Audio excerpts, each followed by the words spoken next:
Summer morning, 1915. High Point Mansion, a hilltop in central Pennsylvania. The limestone facade catches early light. 22 rooms, 4 square chimneys. A 2-story portico with paired ionic columns framing a view that extends for miles. Below, a chocolate factory exhales steam. Beyond it, streets named for cocoa-producing regions: Trinidad Avenue, Caracas Avenue, Grenada Avenue. Street lamps shaped like chocolate kisses. A trolley carries workers toward the factory gates. Inside the mansion, a woman lies in an upstairs bedroom with rose-pink walls. She has been confined there for months. Her husband sits downstairs reading newspapers at a card table. He built the factory. He built the town. He built this house on the highest ground so he could watch it all. The house cost $100,000. The factory below produces $5 million in chocolate annually. The woman upstairs is dying. This is not the story of a candy company. This is the story of a man who tried to build a world he could control, and what happened when control proved insufficient. Can a town built on generosity become a cage? To understand what comes next, you have to understand the man who made this place and why. That requires going back before the chocolate, before the town, before the mansion on the hill. It requires going back to failure. Milton Hershey was born on September 13, 1857, in Derry Township, Pennsylvania. His family claimed Swiss and German Mennonite descent, people of plain living and moral discipline. The land was rural, the expectations modest. But Milton's father, Henry Hershey, was not a modest man. He was a dreamer, which in practice meant he was a serial failure. Henry chased schemes the way other men chased wages. Oil boom equipment when petroleum fever swept Pennsylvania. Trout ponds when fish farming seemed promising. A fruit farm, a nursery. Each venture collapsed. The family moved repeatedly, following Henry's optimism from one disappointment to the next. Money was scarce. Stability was scarcer. Milton later recalled growing up shoeless and hungry, though the precise degree of deprivation is difficult to verify. What is certain is that the household was chaotic and the father unreliable. His parents separated. Milton's mother, Fanny Snavely Hershey, raised him under Reformed Mennonite discipline. Hard work, plain speech, suspicion of vanity. She was the fixed point in a spinning world. She expected obedience and provided structure. Henry drifted in and out, offering enthusiasm but little else. Milton's formal education ended after the 4th grade. At 14, in 1871, he was apprenticed to Joseph Royer, a confectioner in Lancaster. For 5 years he learned the trade: sugar work, candy making, the chemistry of heat and sweetness. He was diligent and capable. By 1876, at 19 years old, he was ready to strike out on his own. His first business opened in Philadelphia that year, timed to coincide with the Centennial Exposition.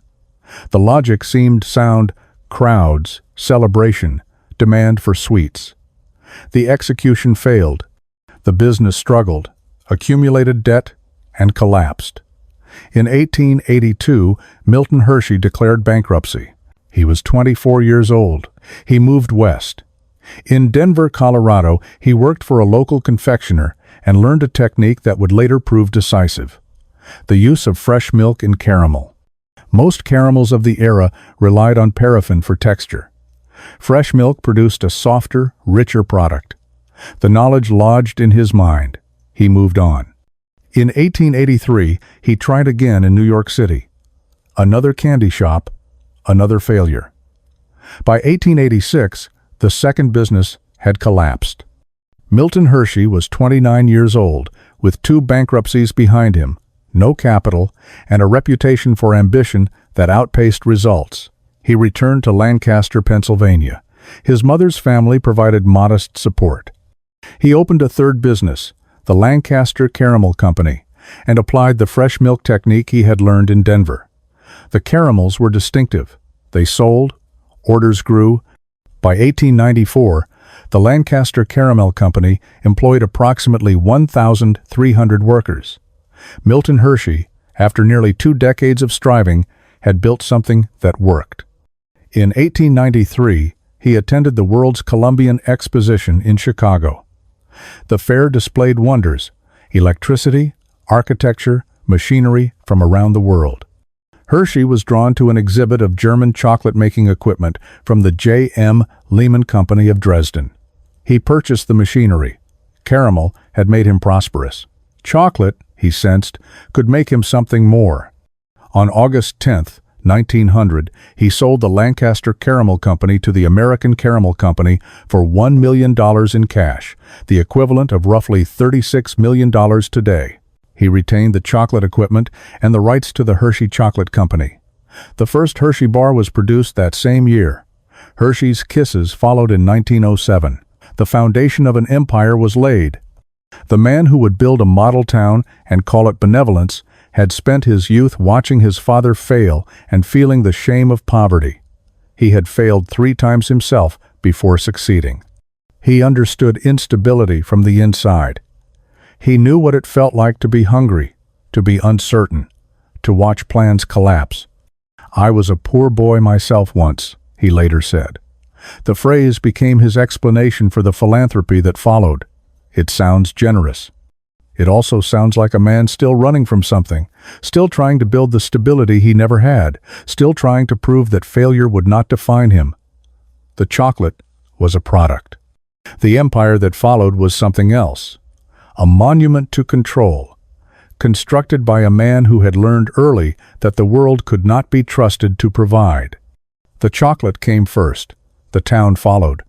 But in Milton Hershey's mind, they were never separate. He was not building a factory, he was building a world. In 1902, Hershey began acquiring land in Derry Township, Pennsylvania, the same rural stretch where he had been born 45 years earlier. The purchases accumulated quietly: farms, woodlots, pastures. By the time he finished, he controlled more than 1,200 acres. The scale was deliberate. He needed room, not just for manufacturing, but for everything that would surround it. The site offered practical advantages. Derry Township lay in the heart of Pennsylvania Dutch dairy country. Farms in 6 surrounding counties produced milk in abundance, and milk was essential to Hershey's process. The fresh milk caramel technique he had learned in Denver could be adapted to chocolate. Milk chocolate required steady, reliable supply. Here, supply was measured in tens of thousands of gallons per day. In March of 1903, ground was broken for the chocolate factory. The town's population at the time was approximately 700, a modest rural community with no particular distinction. Hershey intended to change that. By July of the same year, surveyors had laid out the first 25 worker homes on a street he named Trinidad Avenue after the Caribbean island where cocoa was grown. The pattern was set. The factory would not stand alone. It would anchor a community designed from the ground up. Construction proceeded rapidly. By 1905, the factory was operational. At completion, it was the largest chocolate manufacturing plant in the world. The first Hershey bar had been produced in 1900, while the Lancaster Caramel Company still operated. Hershey's Kisses, the distinctive foil-wrapped drops, followed in 1907. The product line was simple, the volumes enormous. Chocolate that had once been a luxury was becoming affordable, and Hershey intended to produce enough for everyone.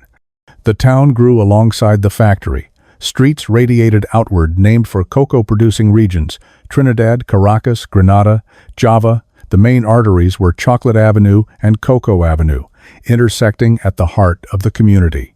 Even the street lamps announced the enterprise. They were shaped like Hershey's Kisses, lit each evening as workers walked home from their shifts. The branding was total. Every corner of the town reminded residents who had built it and what sustained it. Before construction began, Hershey had traveled to study models. He visited Bournville, the company town that the Cadbury family had built outside Birmingham, England. He examined Pullman, the railroad car manufacturer's planned community outside Chicago, and Ambridge, an industrial town in western Pennsylvania.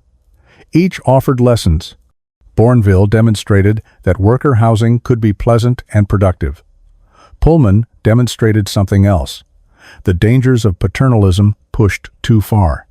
The Pullman strike of 1894 had turned violent when workers rebelled against a company that controlled their wages, their rents, and their lives. Hershey took note. He would provide more than Pullman had. He would also maintain tighter control. The town Hershey built offered amenities, unusual for company towns of the era. Worker homes had electricity from the beginning, indoor plumbing, and central heating. A public trolley system carried employees between residential streets and factory gates. These were not luxuries elsewhere. In much of rural America in 1905, they were still rare. Hershey provided them as standard. All utilities were managed by the Hershey Improvement Company, a subsidiary controlled directly by Milton Hershey. The arrangement was efficient and absolute. There was no municipal government in the conventional sense. There were no local taxes. All services, water, sewage, electricity, roads, were company provided. Residents paid nothing to any public authority because there was no public authority. There was only Hershey. In 1905, the Hershey Trust Company was established as the community's bank.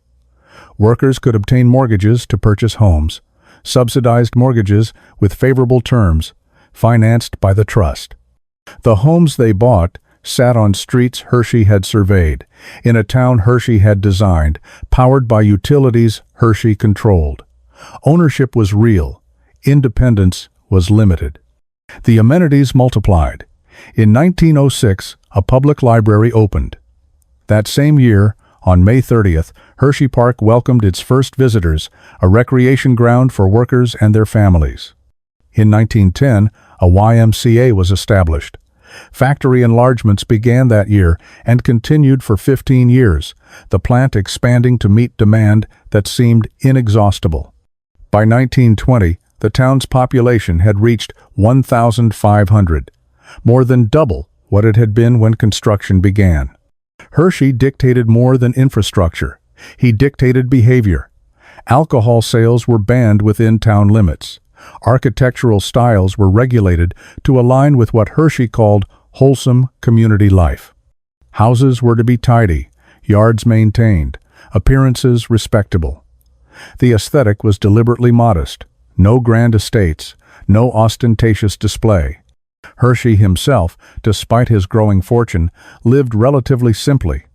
He expected his workers to do the same. The result was a community of unusual coherence. Compared to the squalor of many industrial towns, Hershey was clean, orderly, and well-served. Workers had stable employment, decent housing, and access to recreation and education. Their children attended good schools.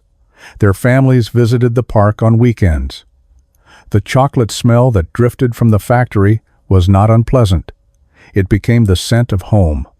Yet the coherence came at a price. Everything flowed from one source: the jobs, the homes, the utilities, the mortgages, the recreation, all bore the Hershey name. A worker who lost his position lost more than wages. He lost his house, his community, his children's schools. The town that provided so much also bound its residents completely. Leaving meant leaving everything behind. Hershey had seen what instability looked like. He had lived it as a child, watching his father fail, moving from place to place, never certain what came next. The town he built was the opposite of that childhood. It was stable, predictable, controlled. It offered workers the security he had lacked. It also ensured that security depended entirely on him. While the factory rose and the town took shape below, Milton Hershey turned his attention to the hilltop. In 1903, surveyors mapped a wooded rise called Imboden's Woods, the highest ground overlooking the valley where the chocolate plant was under construction. The site was not chosen for its beauty. Though the views were considerable, it was chosen for its position. From this elevation, a man could see everything. The construction contract was signed in 1905 with builders Henry N. Herr. The architect was C. Emlyn Urban of Lancaster, who would also design many of the town's public buildings. The landscape architect was Paul Oglesby. Work began in early 1906 and concluded in 1908. The house that emerged was substantial but not extravagant, at least not by the standards of the era's industrial barons. 22 rooms, 2.5 stories.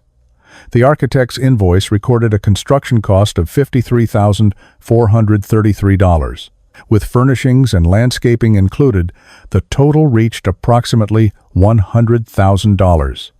For comparison, George Vanderbilt's Biltmore, completed 13 years earlier in North Carolina, contained 250 rooms and cost an estimated $10 million. Hershey's mansion was 1% of Biltmore's price. The disparity was intentional. Milton Hershey was not a showy person, and he did not intend his house to suggest otherwise. The style was colonial revival with Greek revival elements, a vocabulary that suggested permanence and republican virtue rather than aristocratic display. The truncated hipped roof was covered in red tiles. 4 prominent square limestone chimneys, 3 at the interior ends of the north and south walls, and 1 central, punctuated the roofline. The west-facing main facade spanned 5 bays, balanced and symmetrical. A 2-story, flat-roofed portico, supported by paired Ionic columns, framed the entrance and provided a sheltered vantage point. Hershey named the house High Point. The name was literal. This was the highest ground in the area, and the house was positioned to command it. From the portico, from the windows of the principal rooms, the view extended across the valley. The factory smokestacks were visible, exhaling steam as the machinery ran. The trolley lines traced their routes between worker housing and the plant gates. The streets Hershey had surveyed and named Trinidad, Caracas, Grenada were laid out below like a map. Every window framed something he had built. Every vista confirmed his authority. The interior arrangement was unusual for its period.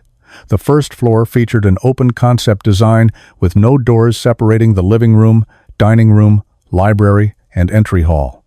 Spaces flowed into one another, creating sightlines that ran the length of the house. The effect was modern, almost progressive, though the furnishings told a different story. Milton preferred heavy, ornate Victorian furniture in dark wood. His tastes ran to solidity and substance, pieces that announced their presence and their cost. His wife Catherine preferred modern decor with soft colors and floral prints. The tension between their preferences was evident throughout the house. Some rooms reflected his choices, others hers. The compromise produced an interior that was neither fully Victorian nor fully contemporary, but something in between.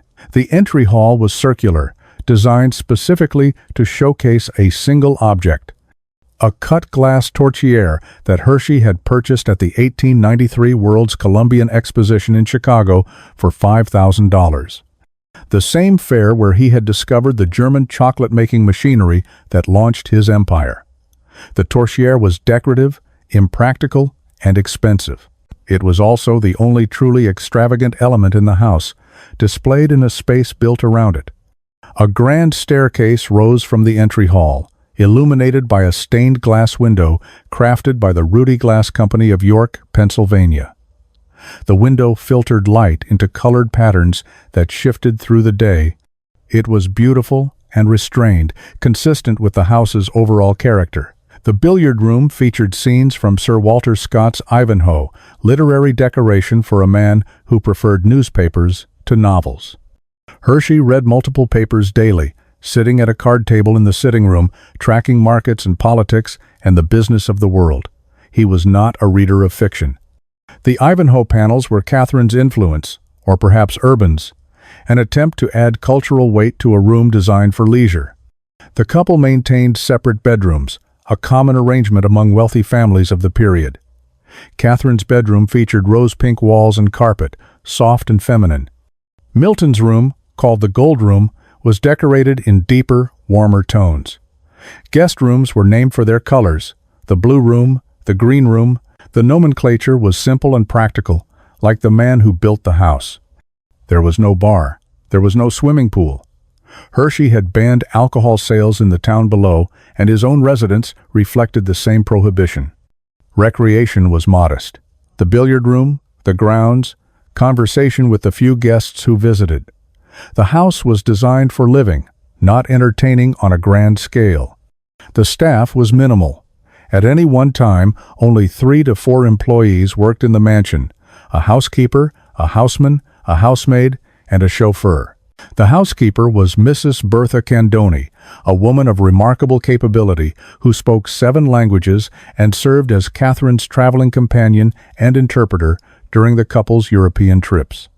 The houseman was Clayton Lehman, a former gardener at another Hershey property, who rose to become major domo of High Point. The operation was lean, efficient, and far smaller than comparable households of the era. The modesty was deliberate. Hershey had built a fortune, but he had not forgotten the poverty of his childhood. He had watched his father fail repeatedly, had declared bankruptcy himself, had known what it meant to have nothing. The mansion on the hill was comfortable and well appointed. It was not a monument to excess. It was a monument to position. From High Point, Milton Hershey could survey everything he had created: the factory that produced millions of dollars in chocolate, the town that housed the workers who made it possible, the streets, the trolleys, the homes, the park, all visible, all his. The house was not the largest or the most expensive. It was the highest, and from the highest ground, a man could watch. Milton Hershey married Catherine Sweeney on May 25, 1898. He was 40 years old, prosperous from the Lancaster Caramel Company, on the verge of the chocolate venture that would make him wealthy beyond measure. She was younger, charming, and Catholic, in a world where such distinctions still carried weight. They called her Kitty. The marriage was, by all accounts, a genuine partnership. It was also shadowed from the beginning by what it could not produce. The couple was unable to have children. The reasons were never made public, and the medical understanding of the era offered little clarity. What is certain is that the absence defined them. Milton Hershey, who had grown up in a fractured household with a failing father and a stern mother, would leave no direct heirs. The fortune accumulating from chocolate sales had no natural destination. The empire he was building had no successor. Catherine's health began to decline in the years after their marriage. She suffered from a degenerative neurological illness, likely locomotor ataxia, a condition that progressively destroyed her coordination and mobility. The disease advanced slowly but relentlessly. In the early years, she could travel. Mrs. Bertha Candoni, the housekeeper who spoke 7 languages, accompanied Catherine on trips to Europe, serving as companion and interpreter. The Hersheys visited spas and consulted physicians, seeking treatments that did not exist. By the time High Point was completed in 1908, Catherine's condition had worsened considerably. The mansion with its 22 rooms became for her increasingly confined. She spent extended periods in her upstairs bedroom, the one with rose-pink walls and carpet.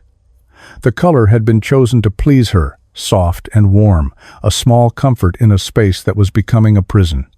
The open floor plan of the first floor, the flowing rooms without doors, was of little use to a woman who could not easily descend the stairs. Milton continued his work. The factory expanded. The town grew. The chocolate business produced $5 million in annual sales by the time they moved into High Point. He sat downstairs reading newspapers at his card table, tracking the markets, managing his holdings, planning the next phase of construction. Upstairs, Catherine waited. The distance between them was architectural and physical and, in some ways, unbridgeable. The staff at High Point was small, but Catherine required increasing attention. Mrs. Candoni, who had once accompanied her to European capitals, now helped manage her daily care. The housemaid assisted. Physicians visited. The treatments available were palliative at best. Locomotor ataxia, if that was indeed her diagnosis, had no cure in 1910. It has no cure today. Catherine Sweeney Hershey died on March 25, 1915. She was buried in the Hershey Cemetery, the Bell at Street. Joan of Arc Church, the Catholic parish that served the Italian immigrant workers in town, was dedicated to Kitty Hershey. The dedication was appropriate. She had been Catholic.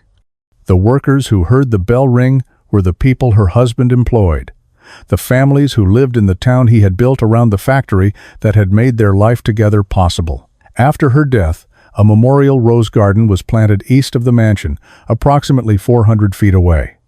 The garden featured American Beauty roses, deep red and fragrant, a living tribute to a woman who had spent her final years confined to a single room. The garden's distance from the house was notable. Close enough to be associated with High Point, far enough to be its own space. Milton could visit without entering the mansion where she had suffered. Hershey did not remain at High Point after Catherine's death. He traveled extensively, escaping the house that held her memory. He spent increasing time in Cuba, where he was building a second empire of sugar plantations and company towns. The work provided purpose and distraction. The island was warm, distant, and free of rose-pink walls. The childlessness that had defined the marriage now shaped everything that followed. Milton Hershey was 57 years old when Catherine died.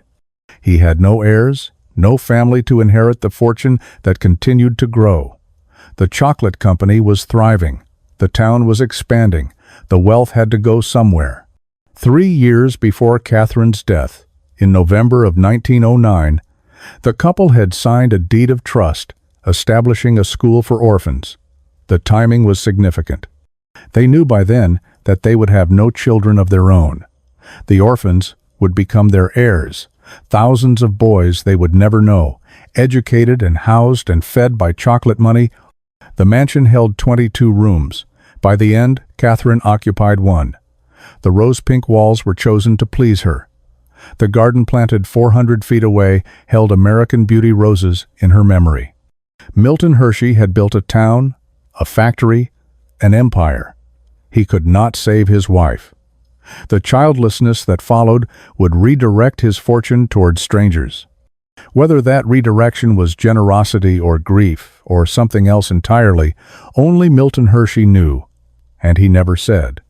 On November 15, 1909, Milton and Catherine Hershey signed a deed of trust, establishing the Hershey Industrial School. The document was precise in its language. The school would serve poor, healthy, white male orphans. Each word was chosen deliberately. Poor. The children must come from families without means. Healthy. No chronic illness. No disability that might burden the institution. White. The exclusion was explicit. Male. Girls need not apply. Orphan. Both parents dead, or in later interpretations, one parent dead and the other unable to provide. The first students enrolled in 1910. They were housed in a farmhouse on the estate, a modest beginning for what would become the wealthiest private school in America. The curriculum combined academic instruction with vocational training, preparing boys for useful trades. The philosophy was practical and paternalistic. These were children who had nothing. Hershey would give them structure, discipline, skills, and a path to productive adulthood. In return, they would become the family he and Catherine could not have. The Hersheys had known for years that they would remain childless. Catherine's illness made the situation clearer with each passing season. The school was their answer to a biological fact they could not change. If they could not raise their own children, they would raise other people's. Thousands of them eventually, all boys, all white, all orphaned by circumstance or tragedy. By 1918, 3 years after Catherine's death, Milton Hershey had made a decision of extraordinary magnitude. He transferred the majority of his Hershey Chocolate Company stock to the Milton Hershey School Trust. The gift was valued at approximately $60 million. For comparison, the Coca-Cola Company had been sold in its entirety that same year for $25 million. Hershey's gift to orphans was worth more than twice what the entire Coca-Cola enterprise had fetched. The transfer was kept secret. For 5 years, no one outside the inner circle knew that the orphan school now controlled one of America's largest candy companies. The gift became public only in 1923, when the New York Times reported on the school and its unusual financial structure. Hershey later explained his rationale for secrecy. Making the gift public, he said, would have seemed like telling the people to eat more chocolate to aid the orphans. He wanted the charity to stand on its own merits, not to become a marketing tool. The structure of the gift was as unusual as its scale. Standard philanthropic practice placed assets in a foundation or trust managed by independent trustees. Hershey reversed this arrangement. The Hershey Trust Company, the community bank he had established in 1905, would manage the school's assets. Hershey owned the bank. The bank controlled the charity. The charity owned the chocolate company. The arrangement concentrated authority in a way that would have been impossible under later tax law. The Tax Reform Act of 1969 would prohibit any charity from owning more than 20% of a corporation. Hershey's structure predated that restriction and was grandfathered into perpetuity. The school grew steadily through the 1920s and 30s. Boys arrived from across Pennsylvania and beyond, selected according to the criteria in the deed. The 1923 New York Times article spelled out the requirements for applicants. They must be physically and mentally fit, white and American-born. The language was not hidden or euphemistic. It was stated plainly as policy. The exclusion of black children continued for 58 years. From 1910 to 1968, every student admitted to the Hershey Industrial School was white. The Supreme Court's ruling in Brown v. Board of Education came in 1954, declaring segregation in public schools unconstitutional. The Hershey School was private, funded by a private trust, governed by a private deed. It took 14 more years for the first students of color to enroll. In August of 1968, the school finally admitted black students. A school official named James E. Bob claimed the decision was unrelated to a recent court ruling involving Girard College, another Pennsylvania institution that had been forced to desegregate. The claim was implausible. The timing was too close, the legal pressure too evident. But the official record maintained that the change was voluntary, a matter of evolving values rather than legal compulsion. On December 24, 1970, all references to race were formally eliminated from the deed of trust. The document that had said white for 61 years was amended to say nothing at all about color. The exclusion that had been explicit became invisible, erased from the legal record though not from institutional memory. Further changes followed. In 1976, the definition of orphan was expanded to include social orphans, children from single-parent or divorced households who might not have lost both parents to death, but had lost them to circumstance. The pool of eligible children widened considerably. That same year, in November, a court approved the admission of girls. The first 8 female students arrived in March of 1977, 67 years after the school opened. The school that Milton and Catherine Hershey founded to serve poor, healthy, white male orphans now serves children of all races and both sexes from a variety of family situations. The transformation has been substantial. The contradiction at the institution's core has never been fully resolved. I was a poor boy myself once. The phrase became Milton Hershey's explanation for his philanthropy. He had known poverty. He wanted to spare others from it. The sentiment was genuine, and the money behind it was real. By any measure, the Hershey School has educated thousands of children who might otherwise have had no opportunity. The gift was enormous. The impact has been lasting. Yet, the school he built for poor boys excluded black poor boys for 58 years. The deed of trust, said White, in plain language. It was not an oversight. It was not a product of its time that no one thought to question. It was a choice, written into the founding document, enforced for more than half a century, changed only under legal and social pressure that made continuation untenable. The generosity was real. So was the boundary around it. The line that divided deserving orphans from undeserving ones was drawn in color, and it held for nearly 6 decades. That is also part of the legacy. That is also what Milton Hershey built. The war came for sugar before it came for soldiers. When fighting erupted across Europe in 1914, supply chains that had delivered raw materials for decades fractured almost overnight. Sugar, essential to chocolate production, became difficult to source in reliable quantities at stable prices. Milton Hershey watched his costs fluctuate and his supply grow uncertain. He had built an empire on control. Now, a critical ingredient lay beyond his reach. In January of 1916, Hershey traveled to Cuba for the first time.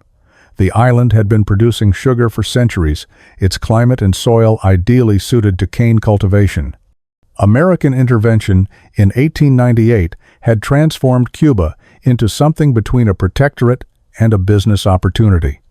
The Platt Amendment and the Roosevelt Corollary ensured that American investments would be protected, American interests served. Hershey saw what others had seen: cheap land, cheap labor, and sugar in abundance. His first purchase was Central San Juan Bautista, an existing sugar mill that could be brought into production quickly. But Hershey had larger ambitions. He did not want merely to buy sugar. He wanted to control its production from field to factory, just as he controlled chocolate from cocoa bean to wrapped bar. He began planning a new operation from the ground up.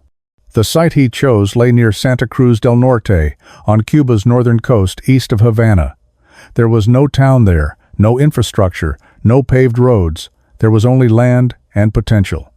Hershey would build everything: the mill, the railroad to carry cane from the fields, the power plants to run the machinery, and the town to house the workers who would make it all function. Construction proceeded rapidly. The sugar mill at Central Hershey was completed in 1918. In its first year of operation, it produced enough sugar to manufacture 1.6 million Hershey chocolate bars. The scale was impressive. The ambition was greater still. By October of 1922, Hershey had completed an electric railroad running 57 miles from Havana to Matanzas, with Central Hershey at its heart. It was the only electric railroad in Cuba, a technological marvel in a country where most transportation still relied on steam or animal power. The railroad carried sugar to port, workers to the mill, and supplies to the company town. It also demonstrated what American capital and American engineering could accomplish in a place that had neither. The acquisitions continued. In 1920, Hershey purchased Central Rosario, another mill, to add to his holdings. In 1925, he added Central Carmen and Central San Antonio. In 1927, he bought Central Jesus Maria and reorganized all his Cuban properties under a single entity, the Hershey Corporation. By the time the holdings were sold in 1946, the portfolio included 60,000 acres of owned land and 30,000 acres leased, 5 raw sugar mills, a peanut oil plant, a henequen plant for rope fiber, 4 electric power plants, 251 miles of railroad track.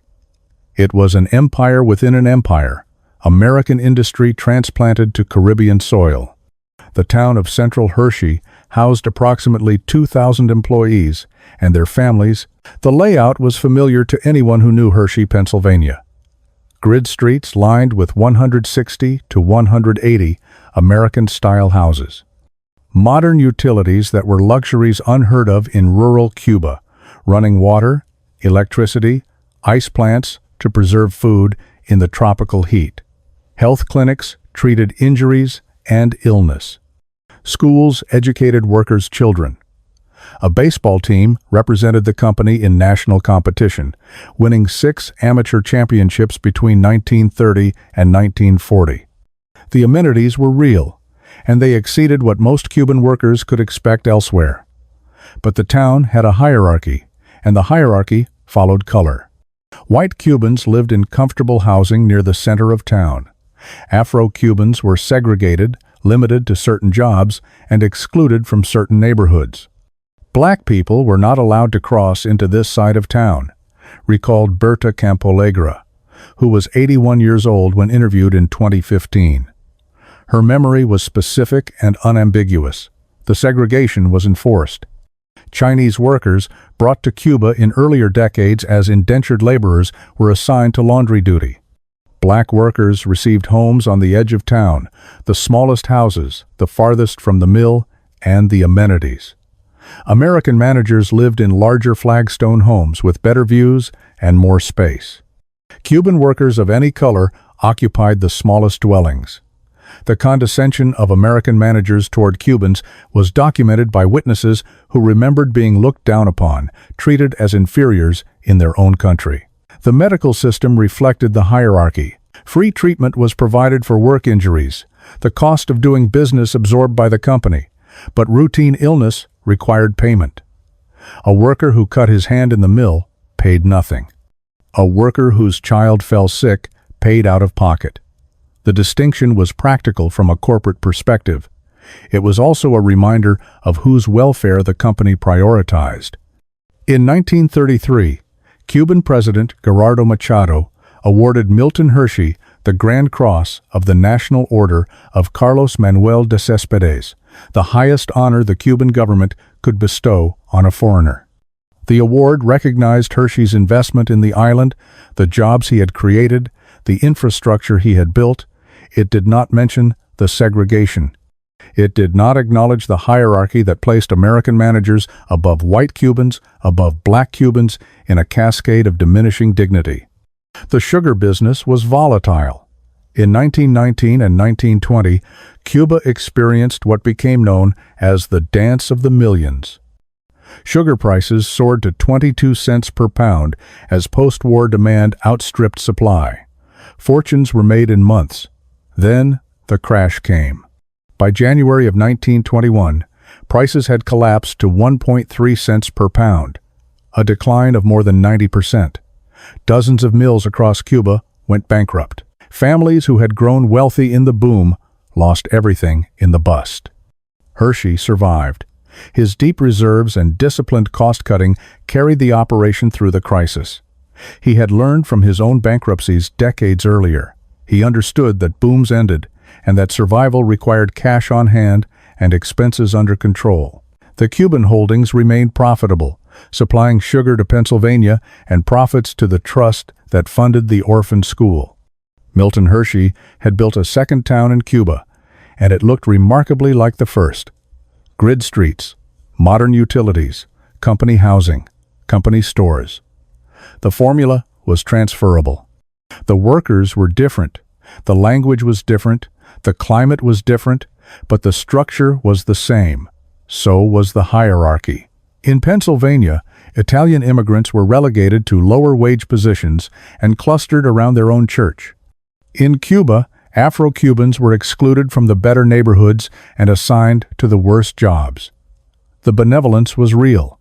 The boundaries around it were equally real. They followed color in both hemispheres.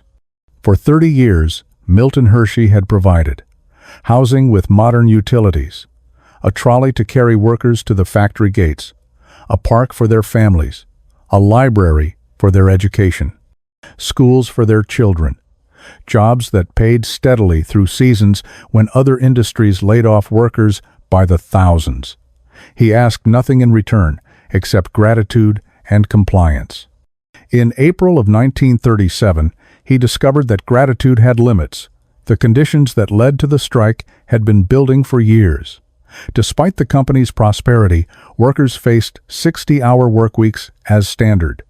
Wages, while not the lowest in the industry, were modest relative to the profits flowing through the factory. The paternalism that defined life in Hershey cut both ways. The company provided much, but it also expected much. Workers who complained risked their housing, their mortgages, their place in a community where every institution bore the founder's name.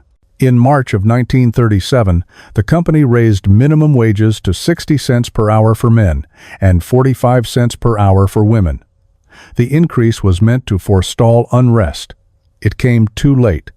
The Congress of Industrial Organizations had been watching Hershey. The CIO represented the new unionism of the 1930s, organizing entire industries rather than individual crafts, reaching workers that the older American Federation of Labor had ignored. In January of 1937, CIO organizers held a secret meeting in a firehouse in Palmyra, Pennsylvania, a town just beyond Hershey's borders. The United Chocolate Workers Union was formed that night.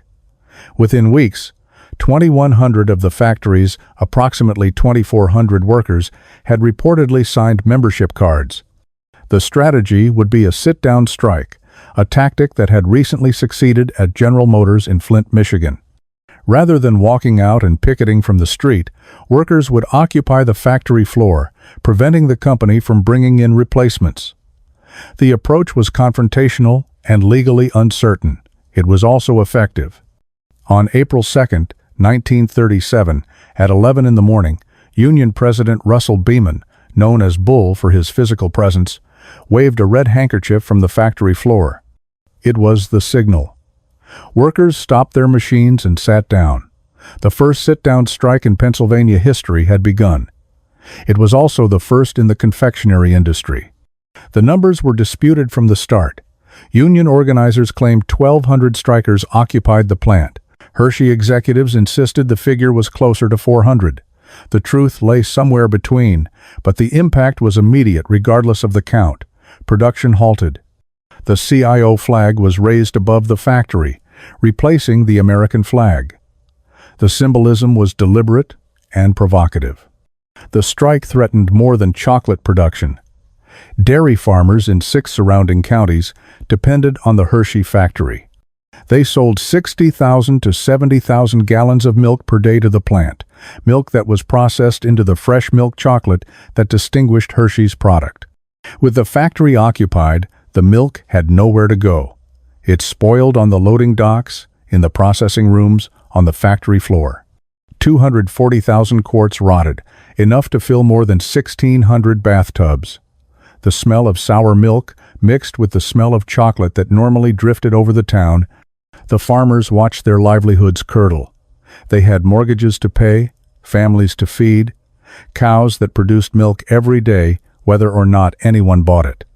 The strike was not merely a dispute between workers and management.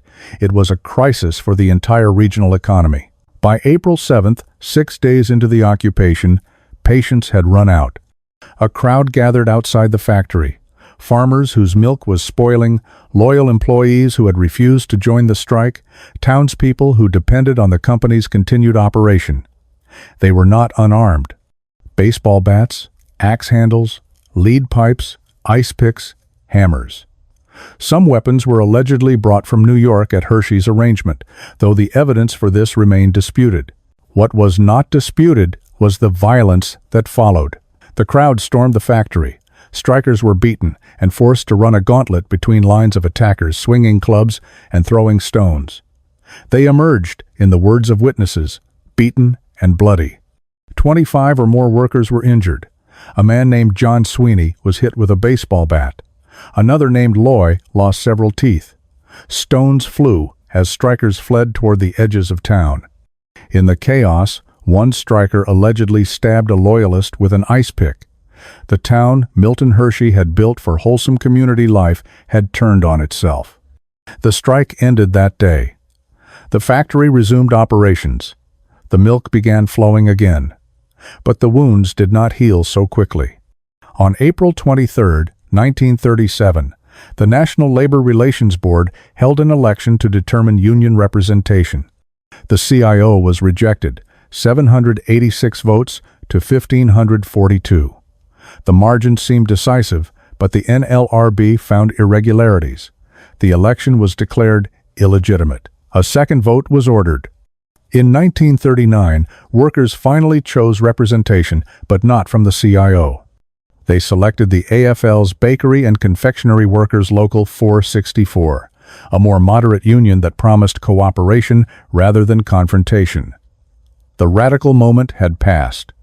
The factory would have a union, but it would be a union that worked within the system Hershey had built rather than against it. William Murray, the company president throughout the crisis, was strongly anti-union. He had managed the response to the strike, the public statements, the coordination with loyal workers and farmers. His son Richard later reflected on what the strike had done to Milton Hershey himself. "The strike changed him," Richard Murray said. He was deeply hurt and felt all he had done for the town had been forgotten. Hershey was 80 years old in 1937. He had spent 4 decades building a company and 3 decades building a town around it. He had provided housing, utilities, recreation, education, employment. He had funded an orphan school with $60 million of his personal fortune. He had asked for nothing in return except that workers accept what he offered and be grateful for it. When workers asked for a voice, when they demanded the right to negotiate rather than simply receive, Hershey experienced it as betrayal. The violence that ended the strike was not committed by strangers or hired thugs from distant cities. It was committed by farmers who sold milk to his factory, by workers who had chosen loyalty over solidarity, by townspeople whose lives depended on the enterprise continuing without interruption. The instruments of suppression were neighbors wielding baseball bats. From High Point, Milton Hershey could see the factory smokestacks, the streets he had named, the town he had built. After April of 1937, the view was the same. The meaning had changed. The gratitude he had expected was not infinite. The control he had exercised was not absolute. The paternalism that had defined his life's work had limits, and those limits had been reached with blood on the factory floor and milk souring in the spring heat. The crash came in October of 1929. Stock values collapsed, banks failed, businesses shuttered. Unemployment spread across the country like a contagion. By 1932, 1 in 4 American workers had no job. Families who had known comfort found themselves in breadlines. The prosperity of the 20s revealed itself as fragile, built on speculation and credit that evaporated when confidence broke. The Hershey Chocolate Company was not immune. Revenues fell by half. Chocolate was not a necessity. When families struggled to buy bread, they did not buy candy bars. The factory that had run at capacity through the boom years slowed. The question facing Milton Hershey was the same question facing industrialists across the nation. What to do with workers when there was no work for them to do? Hershey's public position was emphatic. No man was dropped by reason of the Depression, he claimed. No salaries were cut. The statement was not entirely accurate. Working hours were reduced. Bonuses were eliminated. The full-time employment that workers had known became something less. But Hershey did not resort to mass layoffs. He found another way. His rationale was characteristically practical. If I don't provide work for them, I'll have to feed them, he said. And since building materials are now at their lowest cost levels, I'm going to build and give them jobs. The logic was simple. Men needed wages. Materials were cheap. The town needed amenities. The solution was construction. The building campaign employed approximately 600 workers at its peak, men who might otherwise have joined the unemployment lines. The projects were substantial and deliberate. Hershey was not building for the sake of building. He was creating infrastructure that would serve the community for generations. The approach extended to methods as well as goals. When steam shovels arrived at construction sites, Hershey ordered them removed. "These machines do the work of 40 men," he said. "Take them off. Hire 40 men." The directive was inefficient by conventional business standards. It was also humane. Men with shovels earned wages that fed families. Machines did not. The Hotel Hershey was completed in 1933. 170 rooms in Mediterranean style, built atop Pat's Hill overlooking the town and factory below. The design suggested a Spanish resort, with tile roofs and arched windows and gardens descending the hillside. It was luxury accommodation in a town that had been built for workers, a signal that Hershey aspired to more than industry. That same year, in September, the Hershey Theater opened. 1,904 seats arranged beneath a ceiling painted to suggest an Italian sky at twilight. The design drew on Byzantine and Venetian themes. Marble and gold and carved detail accumulated in layers of ornament. The lobby featured a gold mosaic that German artisans had labored 2 years to complete. The Aeolian Skinner concert organ contained 4,715 pipes and 25 bells. It was a palace of entertainment in a town built on chocolate. The community building that housed the theater had been begun in 1928, before the crash, and was completed in 1933 as the Depression reached its depths. The timing was accidental, but the symbolism was potent. While cities across America watched their civic institutions crumble, Hershey was building new ones. The Hershey Park Arena followed in 1936. At completion, its monolithic barrel shell roof was the largest such structure in the world, an engineering achievement that demonstrated what ambition and resources could accomplish. A 15,000-seat outdoor stadium rose nearby. The arena became the first home of the Hershey Bears hockey team, professional sports for a company town. Catherine Hall was completed in 1934, an Art Deco junior-senior high school for students of the industrial school. The design was modern and confident, a building that would have been at home in any major city. The modern office building followed in 1935, a windowless Art Deco structure that served as chocolate company headquarters.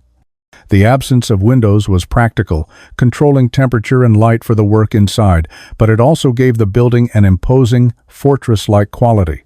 The gardens on Pat's Hill expanded into Hershey Gardens, rose beds that would eventually hold thousands of plants. Golf courses multiplied.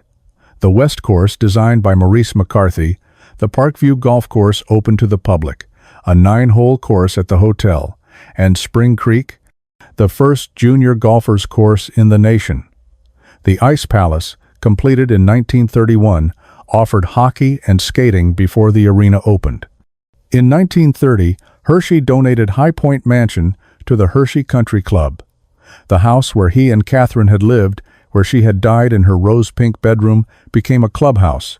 Hershey retained an apartment on the second floor and continued to live there until his death. 100 country club memberships were given away on his behalf, gestures of inclusion for a community he had built and still controlled. By 1937, Newsweek described the town as Candyland, City of Dreams, a place where residents paid no local taxes because the company provided everything. The description captured something true. Hershey had created a community that survived the Depression better than most, where unemployment remained low and civic amenities actually expanded while other towns contracted. The building campaign was genuine employment. Men worked, families ate, children attended schools in new buildings. The theater offered entertainment, the hotel offered aspiration, the gardens offered beauty. The gifts were real. But the campaign was also an exercise of authority. Every building bore the Hershey name or existed because of Hershey money. Every worker who lifted a shovel instead of operating a steam engine did so because Milton Hershey had decided it should be that way. The generosity and the control were inseparable. Workers who would soon organize and strike received amenities they had not requested from a benefactor who expected gratitude in return. The theater, the hotel, the gardens, the arena, all gifts, all bearing his name, all reminders of who provided and on whose terms provision continued. The Depression had cut revenues in half. It had not diminished the founder's authority or his determination to exercise it. If anything, the crisis had reinforced the lesson Milton Hershey had learned as a child watching his father fail. Security came from control, and control required vigilance. The buildings that rose during the darkest years of the Depression were monuments to that conviction, beautiful and useful, and stamped everywhere with the name of the man who made them possible. After Catherine died in 1915, Milton Hershey became a man in motion. The house on the hill held memories he could not escape. Rooms where she had suffered, the rose-pink bedroom where she had spent her final months. He traveled extensively, finding in movement what he could not find in stillness. Europe when war permitted, domestic destinations when it did not, and increasingly, Cuba. The sugar operations demanded attention. 5 mills, 60,000 acres owned, 30,000 leased, 251 miles of railroad track. The Cuban holdings had grown into an empire of their own, and Hershey found purpose in overseeing them. The tropical climate was warm, the work was consuming, and the island was far from Pennsylvania and everything it reminded him of. In 1930, Hershey donated High Point Mansion to the Hershey Country Club. The house where he had lived with Catherine for 7 years, where he had read newspapers at his card table while she lay confined upstairs, became a social facility for the community he had built. The gesture was consistent with his pattern of giving. It was also a way of letting go. He did not leave entirely. Hershey retained a private apartment on the second floor, the portion of the house that had once held bedrooms and now served as his personal quarters. He continued his routines there, reading multiple newspapers daily, tracking markets and politics and the affairs of the world. He smoked cigars with business associates in what had been the billiard room, the one decorated with scenes from Ivanhoe that he had never cared to read.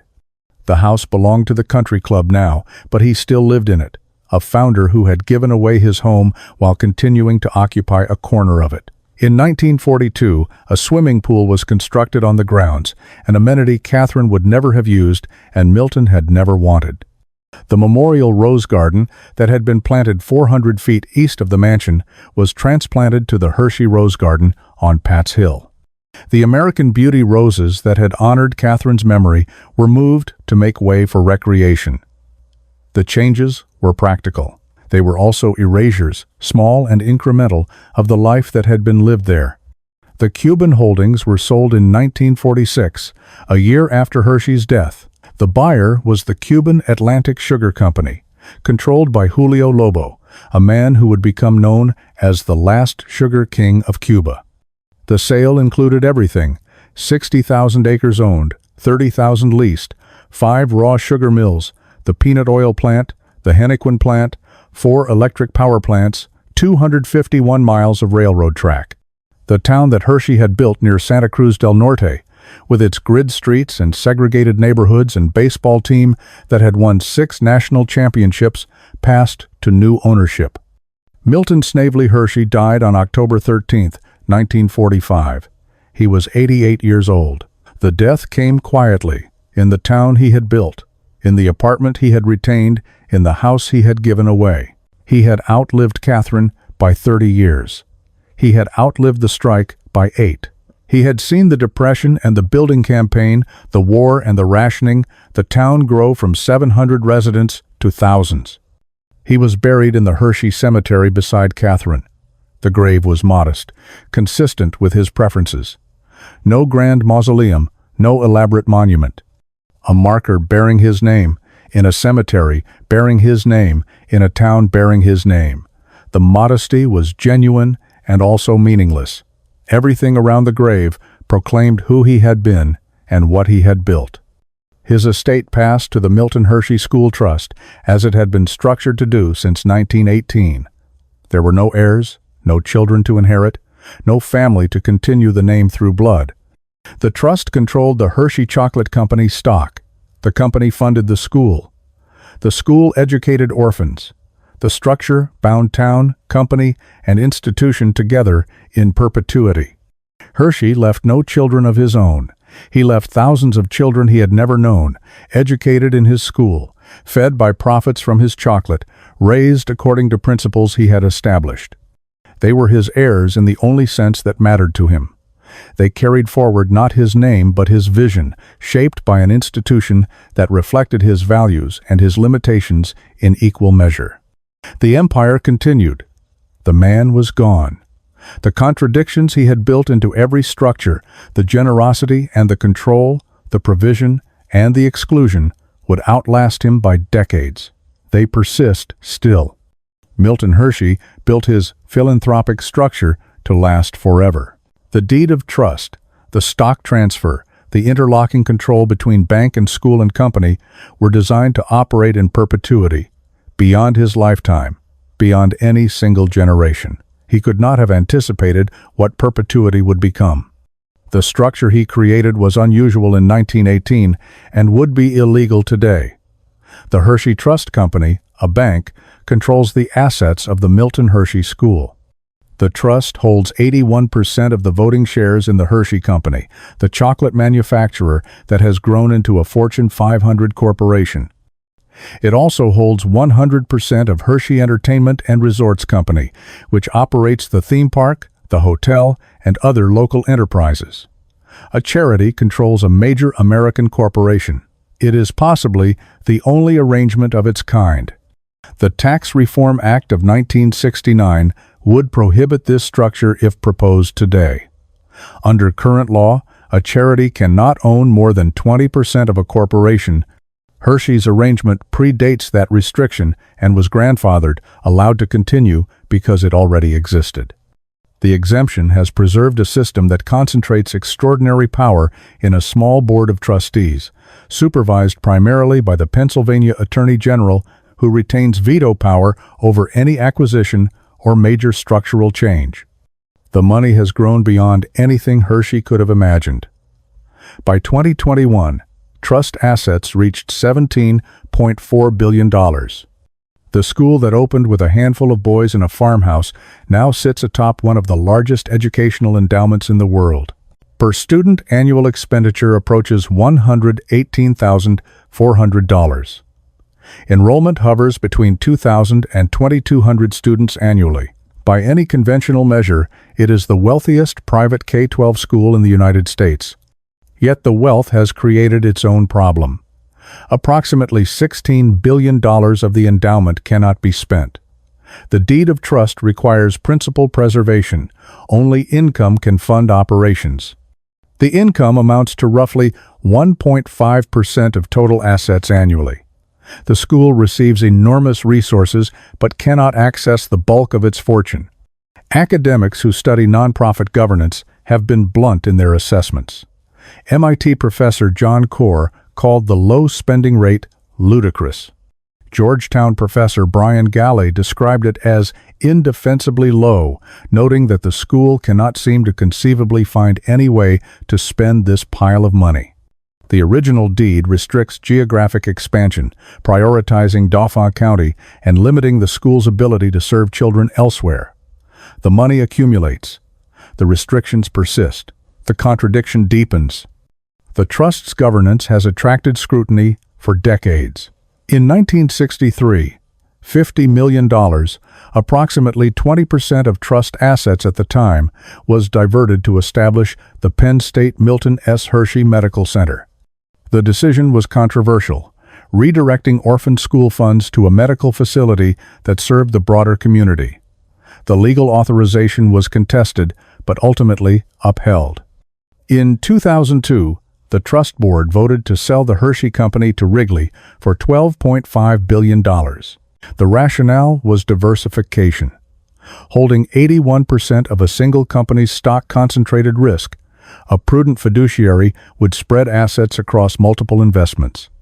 A Columbia Law Review analysis later estimated that the trust lost $2.7 billion by retaining Hershey stock rather than diversifying as standard practice would dictate. The sale never happened.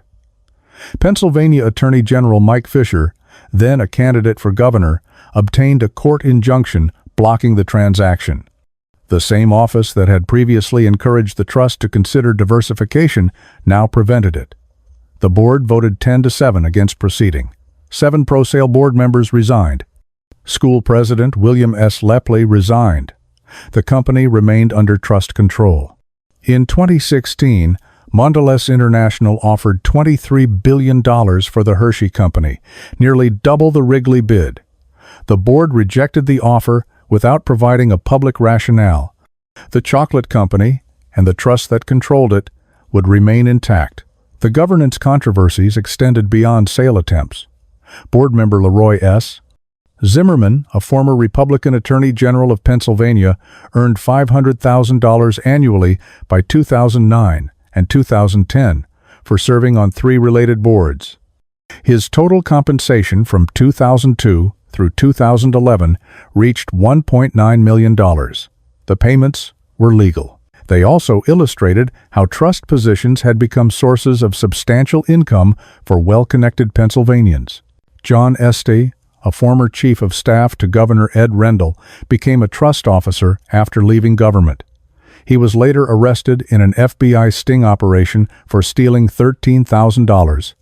The theft was unrelated to the trust, but his presence on its rolls demonstrated the institution's role as a landing spot for political figures. Property transactions raised additional concerns. The trust purchased the Wrendale Golf Course at a price that exceeded market value, enriching board members who had ownership interests in the property. In 2006, the trust paid $7.5 million for a property called Pumpkin World that had been assessed at $900,000. The disparity was difficult to explain on any basis other than insider benefit. In 2013, Attorney General Kathleen Kane investigated the trust and found no wrongdoing but required reforms to governance and oversight. In 2016, the Attorney General's office sought the resignation of 3 board members for apparent violations of the 2013 agreement. Georgetown scholar Pablo Eisenberg, an expert on nonprofit governance, offered a stark assessment. "I don't think I've seen a greater nonprofit scandal in the last 30 or 40 years. The orphans are still educated. Approximately 2,000 students attend the Milton Hershey School each year, receiving housing, meals, education, and support services that transform lives. The mission continues. The chocolate is still made. The company remains profitable, the brand iconic, the products sold in stores across the world. But the contradictions multiply. A trust created to help orphans has enriched board members and provided sinecures for politicians. A school with $17 billion cannot find ways to spend its money. A structure designed for perpetuity has preserved not only Milton Hershey's generosity, but also the control mechanisms he built into every institution he touched. The paternalism that defined his life persists in corporate form. Concentrated authority exercised by a small group, supervised loosely, accountable mainly to itself. He built it to last. It has lasted. Whether it serves the purposes he intended is a question the trust's structure makes difficult to answer and even more difficult to change. The town that Milton Hershey built has been described as a sweet-seeming model of the gentle, homogeneous small-town America. The phrase belongs to Gary Pomerantz, a journalist who studied the community. The words are carefully chosen. Sweet-seeming, homogeneous. The description captures something true about Hershey, Pennsylvania, and something troubling. Historical databases identify Hershey as a suspected sundown town, a community where black residents were not welcome after dark. The evidence is sparse, as it often is for such places. Sundown towns did not advertise their policies in official documents. The enforcement was informal. Warnings, glances, understood boundaries. Oral histories confirm that black residents were told to leave certain areas when evening came. The 1960 census recorded at most 1 black household in the entire town. Hershey was not unique in central Pennsylvania. The region contained multiple communities with similar reputations: Camp Hill, Hanover, Elizabethtown, Manheim, Mechanicsburg, Selinsgrove, and towns throughout York County. The pattern was widespread. The homogeneity was not accidental. Within Hershey, hierarchies existed even among white residents. Pennsylvania Dutch families, descendants of German-speaking settlers who had farmed the region for generations, occupied the downtown bungalows closest to the factory and the town's center. Italian immigrant workers, recruited in large numbers to staff the chocolate plant, were relegated to lower-wage positions and clustered in a separate neighborhood around Street Joan of Arc Church.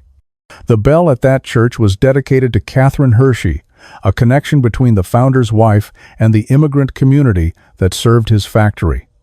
The dedication did not erase the distinction. Italians held different jobs and lived in different places than their Pennsylvania Dutch neighbors. The orphan school made the boundaries explicit. The 1909 Deed of Trust specified poor, healthy, white male orphans. The language was not ambiguous. For 58 years, from 1910 to 1968, every student admitted to the Hershey Industrial School was white. Black orphans, no matter how poor, no matter how healthy, no matter how desperate their circumstances, were excluded by the founding document. The Supreme Court ruled against segregated public schools in 1954. The Hershey School was private, funded by private money, governed by private trustees. It took 14 additional years for the first students of color to enroll. They arrived in August of 1968, more than half a century after the school opened. The change came quietly, without ceremony, and school officials denied any connection to legal pressure. The timing suggested otherwise. In Cuba, the pattern repeated with local variations. Central Hershey, the company town near Santa Cruz del Norte, imposed American-style segregation on Caribbean soil. Afro-Cubans were excluded from the better housing near the center of town. They were limited to certain jobs, assigned homes on the periphery, barred from neighborhoods reserved for white Cubans and American managers. Black people were not allowed to cross into this side of town, recalled Berta Campo Alegre, who lived through the era and remembered its rules. The social clubs were segregated. White workers gathered in one building, black workers in another. The separation was official and enforced. Yet, the boundaries were not absolute. White women reportedly sneaked over to the black social club, drawn perhaps by the music, perhaps by the vitality, perhaps by the simple human desire to cross lines that had been drawn by others. The transgressions were quiet and unofficial. The rules remained. The Revolution of 1959 abolished the segregation overnight. When Fidel Castro's forces took control, the company structures that had maintained racial hierarchy were dismantled. Homes were redistributed without regard to color. A black worker who had been banned from white neighborhoods was given a former American manager's home after having triplets in 1967. The assignment was deliberate, a reversal of the old order, a statement about what the revolution intended to change. The house that had belonged to a man who looked down on Cubans became home to a family that had been excluded from his neighborhood. On March 1, 1962, Wilt Chamberlain scored 100 points in a professional basketball game at the Hershey Park Arena. It remains the highest-scoring performance in NBA history. The attendance that night was 4,124. The game was played in a town that the 1960 census recorded as having at most one black household. Whether the crowd that witnessed Chamberlain's achievement included any black spectators is unknown. The possibility that an all-white audience watched a black athlete accomplish something unprecedented carries its own weight. The model town was selective about who belonged. The orphan school was selective about who deserved help. The Cuban operation was selective about who lived where. The factory was selective about which workers held which jobs. The pattern is consistent across decades and continents. Milton Hershey built institutions that provided genuine benefit to thousands of people. He also built boundaries around that benefit, lines drawn in color that determined who could access what he offered. The generosity was real. The housing, the schools, the utilities, the jobs, the scholarships for orphans who had nothing. These were not illusions. They transformed lives. The exclusions were equally real. They were written into founding documents, enforced by social practice, maintained for decades after legal and moral frameworks had shifted. The question is not whether Milton Hershey was generous. The evidence is overwhelming that he was. The question is whether generosity with exclusions is generosity at all, or whether it is something else. Provision bounded by prejudice, help offered within limits that reflected the biases of the man who offered it. The buildings remain. The question persists. In 1946, a year after Milton Hershey's death, the Cuban holdings were sold. The buyer was Julio Lobo, a man who would become known as the last sugar king of Cuba. Lobo was a Cuban of Venezuelan descent, a financier and sugar trader who accumulated mills and plantations across the island. He paid for 60,000 acres of owned land, 30,000 acres leased, 5 raw sugar mills, 4 electric power plants, and 251 miles of railroad track. The town that Hershey had built near Santa Cruz del Norte, with its grid streets and segregated neighborhoods and baseball team, passed from American to Cuban ownership. 13 years later, the ownership changed again. Fidel Castro's revolution triumphed in January of 1959. The new government moved quickly to nationalize foreign and domestic holdings alike. Central Hershey, which Julio Lobo had operated as part of his sugar empire, was seized by the revolutionary state. The mill was renamed Central Camilo Cienfuegos, honoring a revolutionary hero who had died in a plane crash months after the revolution's victory. The name change was official and immediate. Signs were replaced. Documents were amended. The company that had built the town was erased from legal existence. The revolution's intentions were announced with small gestures as well as large ones. The subsidized cafeteria that had fed workers reopened with a new sign above the entrance. Thanks to the revolution. The meal was the same. The message was different. What had been corporate provision was now state provision. The source of benevolence had changed. The structures of the old order were dismantled systematically. The golf course was demolished. The country club was torn down. Private property was seized and redistributed. Wage disparities that had separated American managers from Cuban workers, white Cubans from black Cubans, were flattened by decree. The hierarchy that Milton Hershey had exported to the tropics was abolished overnight. The segregation ended. Homes that had been reserved for white residents were reassigned without regard to color. In 1967, a black worker who had been banned from the better neighborhoods was given the former home of an American manager after having triplets. The house was larger and better constructed than anything she could have occupied under the old system. The assignment was deliberate, a statement about revolutionary values and a reversal of what had been. The electric railroad that Hershey had built, 57 miles from Havana to Matanzas, continued to operate under state control. It still runs today, though breakdowns are frequent and service is unreliable. The cars are old. The track requires constant maintenance that the Cuban economy cannot consistently provide. Passengers wait on platforms, uncertain when the next train will arrive or whether it will complete the journey. The station sign still reads Hershey. The official name of the town is Central Camilo Cienfuegos. The residents call it Hershey. They have called it Hershey for more than 60 years since nationalization, through Soviet subsidy and Soviet collapse, through sugar boom and sugar bust. The name persists as what one observer called a small rebellion against forgetting. The collapse of the Soviet Union in 1991 devastated the Cuban sugar industry. Soviet subsidies had propped up production for decades, purchasing Cuban sugar at above-market prices in exchange for political alignment. When the subsidies ended, the economics crumbled. Mills across the island closed. Production plummeted. Cuba, which had once been among the world's leading sugar exporters, began importing sugar to meet domestic demand. Central Camilo Cienfuegos held on longer than many mills. The closure came in 2003. The machinery fell silent. The smokestacks stopped exhaling steam.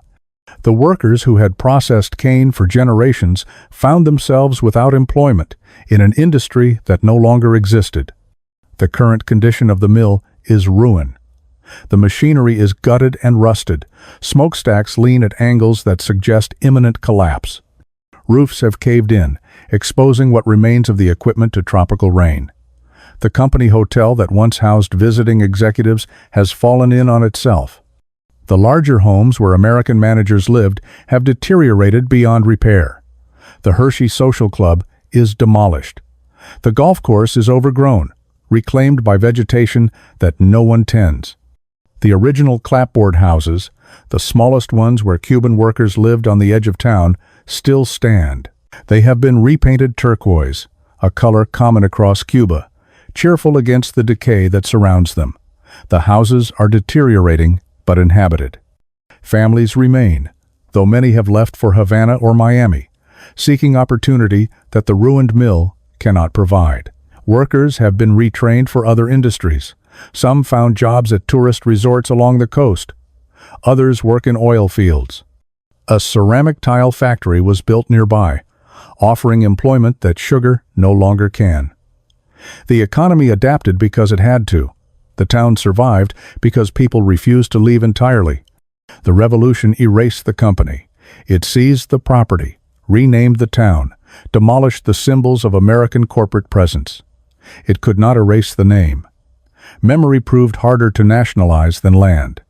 60 years after the mill passed to state control, Cubans still say Hershey when they mean the place where the chocolate man built his sugar empire. The station sign was never changed. The turquoise houses still stand. The mill is a ruin. The name persists. High Point Mansion has been many things since Milton Hershey completed it in 1908. A private residence, a country club, a corporate headquarters, an office building. Each transformation has preserved the structure while changing its purpose, a building that survives by finding new reasons to exist. From 1908 to 1930, the mansion served as the private home of Milton and Catherine Hershey. These were the years of Catherine's decline and death, of Milton's grief and continued building, of the town taking shape below while the couple lived above it. The 22 rooms held their possessions, their routines, their separate bedrooms with their different colors. The rose-pink walls of Catherine's room witnessed her final months. The card table in the sitting room held Milton's newspapers. The view from the portico showed everything he had made. In 1930, Milton donated the mansion to the Hershey Country Club.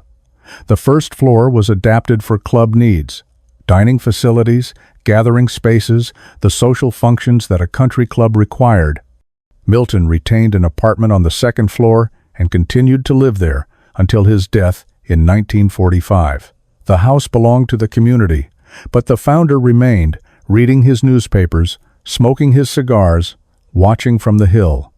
The country club occupied High Point for 40 years. In 1970, the club relocated to new facilities on Dairy Road, and the mansion sat vacant. For 7 years, the house that had commanded the valley stood empty, its purpose exhausted, its future uncertain. In 1977, Hershey Foods Corporation acquired the property and converted it to corporate headquarters. Executive offices occupied the rooms where Milton and Catherine had lived, where club members had dined, where the founder had spent his final years in his second-floor apartment. The transformation was functional. The mansion that had been built for domestic life became a workplace for the company that bore its builder's name. The corporate headquarters era lasted 14 years. In 1991, Hershey Foods relocated to a new facility north of town, a modern building designed for contemporary business needs. High Point was vacated again. In December of 1991, the Hershey Trust Company moved its offices into the mansion.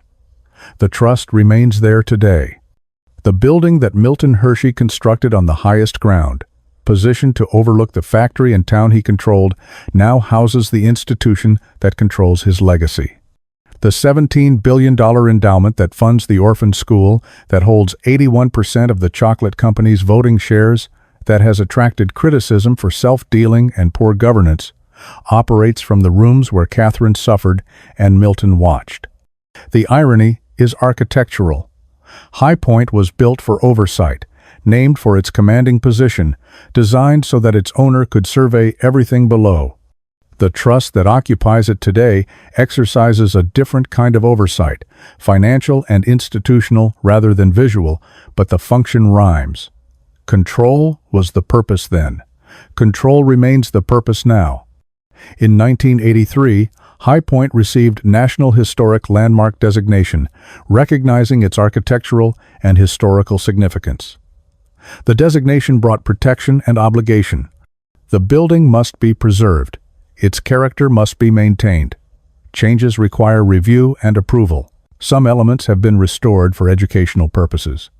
Tours are offered by the Hershey Story Museum, typically on Saturdays, with limited tickets available. Milton Hershey school students visit to learn about their benefactor, walking through rooms that their tuition, in a sense, helped preserve. The educational mission continues in a building that was never designed for education. The cut-glass tourquière that Milton Hershey purchased at the 1893 World's Columbian Exposition for $5,000 is no longer in the circular entry hall that was designed specifically to display.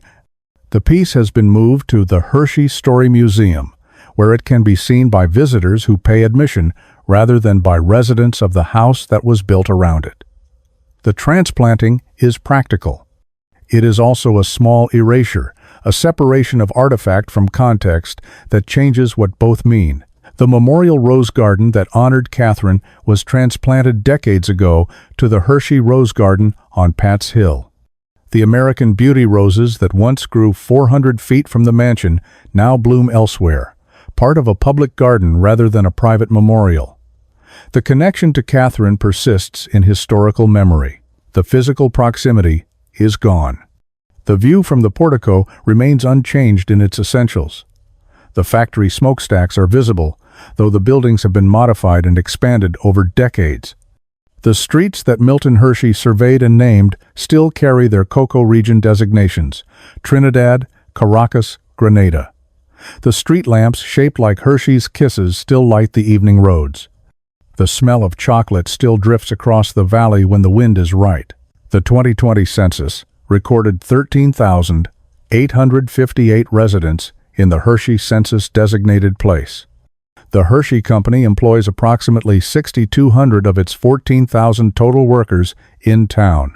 The community remains dependent on the enterprises that bear the founder's name, just as it was when Milton Hershey surveyed the land in 1902. The man who built it all is gone, dead for 80 years, buried beside Catherine in the Hershey Cemetery. The town he made still carries his name on every corner, every street lamp, every wrapper that emerges from the factory below High Point. The mansion he built to watch over everything now houses the trust that controls everything. The contradictions he embedded in his institutions persist, amplified by time and money, and the difficulty of changing structures designed to last forever. High Point Mansion cost $100,000 in 1908. The trust that now occupies it holds $17 billion. The disproportion is instructive. Milton Hershey was not a Vanderbilt. He did not build for spectacle. He built for control. The mansion's position on the highest ground was not vanity. It was surveillance. The town's dependence on his company was not accident. It was design. The orphan school's exclusions were not oversight. They were policy. And yet, the chocolate factory still runs. The school still educates. The town still exists. The buildings from the Great Depression campaign still stand. The theater, the hotel, the arena. Workers who were beaten in 1937 eventually organized. Students who were excluded until 1968 eventually enrolled. The Cuban town that was segregated was eventually integrated, though it took a revolution. Hershey's empire was paternalism made physical. Streets, schools, utilities, houses, all provided, all controlled. It was generous, and it was suffocating. It endured because it adapted. It adapted because it had to. The man is gone. The contradictions remain. The question was never whether Milton Hershey did good. The evidence is too substantial to deny. The question was always, for whom? And at what cost to those who fell outside the boundaries he drew? The smell of chocolate still drifts across the valley. The street lamps still glow in the shape of kisses. The orphans still learn in schools that bear his name. The answers belong to history now. The questions belong to us.